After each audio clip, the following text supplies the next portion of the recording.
غیر قانونی طور پر بھارت کے زیر قبضہ جموں کشمیر میں بی جے پی کی زیر قیادت بھارتی حکومت اپنی قابض فورسز اور صنعتکاروں کو مزید زمینیں الاٹ کر کے اپنے نوآبادیاتی منصوبے پر مکمل طور پر عمل درآمد کر رہی ہے۔ بھارتی حکومت نے مقبوضہ جموں کشمیر میں اپنے غاصبانہ فوجی تسلط کو مزید مضبوط کرنے کی غرض سے ضلع بارامولہ کے علاقے کچھاما میں سینٹرل ریزرو پولیس فورس کا نیا بٹالین ہیڈ کوارٹرز قائم کرنے کے لیے 53 کنال اراضی مختص کی ہے۔ اس کے علاوہ قابض حکام نے سری نگر کے علاقے کھمبر میں مزید 700 کنال اراضی بھارتی صنعت کار بلدیو سنگھ رانا کو الاٹ کی ہے۔ اگست 2019 میں دفعہ 370 کی منسوخی کے بعد بھارتی فوج اور کاروباری شخصیات کو مقبوضہ جموں کشمیر میں ہزاروں کنال اراضی الاٹ کی گئی۔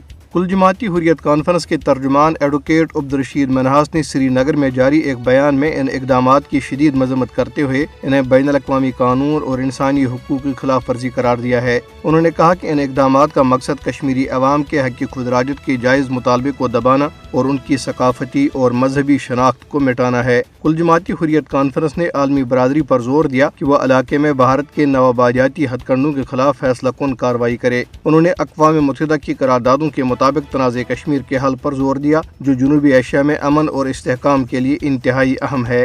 دریاسنا بھارتی فوجیوں نے بارامولہ میں محاصرے اور تلاشی کی ایک کارروائی کے دوران شاکر احمد نامی ایک نوجوان کو گرفتار کر لیا۔ بھارتی فورسز کے اہلکاروں نے راجوری، پونچھ اور ریاسی اضلاع سمیت مختلف علاقوں میں بڑے پیمانے پر محاصرے اور تلاشی کی کارروائیاں کی اور چھاپے مارے، جن میں خاص طور پر نوجوانوں اور مسلمان گجر برادری کی عارضی پناہ گاہوں کو نشانہ بنایا گیا۔